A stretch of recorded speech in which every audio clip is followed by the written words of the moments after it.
حضور پاک صلی اللہ علیہ وآلہ وسلم نے فرمایا کہ اگر میرے بعد کوئی نبی ہوتا تو وہ عمر ہوتا، اور پھر اسی عمر کو کہا جاتا ہے کہ عمر جب اویس آئے تو اس سے دعا کروانا۔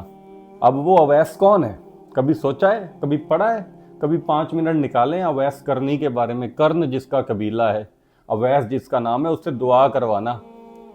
کیوں؟ کیونکہ اس بندے نے ماں کی اتنی خدمت کی ہے نا کہ جب وہ اوپر ہاتھ اٹھاتا ہے تو اللہ پاک اس کے ہاتھ خالی نہیں موڑتا۔ ماں کی خدمت، کتنی ماں کی خدمتیں کرتے ہیں، جن کی تو چلی گئیں، اللہ پاک ان کو جنت دے، میں تو یہی کہہ سکتا ہوں۔ اور جن کے پاس ہیں، کیا کرتے ہو؟ یاد بھی ہے لاسٹ ٹائم کب ماں کے پاؤں دبائے تھے؟ یاد بھی ہے کب ماں کو حق کیا تھا؟ کب ماں کا ماتھا چوما تھا؟ کبھی یاد بھی ہے؟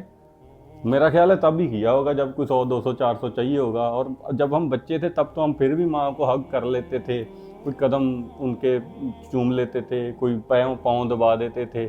اب تو وہ کانسیپٹ ہی ختم ہے، اب تو بس چیخ چنگاڑا ہی ہے ہر وقت، آپ نے کیا کیا ہے، آپ نے ہمارے لیے کیا کیا، آپ نے یہ نہیں کیا، وہ نہیں کیا۔ جاؤ، اگر کامیابی چاہیے، اگر چاہیے کہ ہاتھ اٹھائے اور اللہ خالی نہ موڑے نا، تو ماں کی خدمت کر لو۔ یہ ایسے خزانے ہیں جو ملتے نہیں ہیں کبھی بھی زندگی میں دوبارہ۔ ایک بار چلے گئے تو چلے گئے، پھر روتے پھرو گے۔ وہ کہتے تھے نا، انبیاء کو بھی کہا گیا کہ عبد آن سے، اب تمہارے پیچھے ماں کی دعا نہیں ہے، وہ دعا جب چلی گئی نا تب پتہ چلے گا۔ آج اگر ہے تو جاؤ، جا کے ملو، جا کے بات کرو، ٹائم سپینڈ کرو، فون سے نکلو، جا کے پاؤں دباؤ، اس کے ہونٹوں کی خوشی بننے کے لیے کچھ تو کرو۔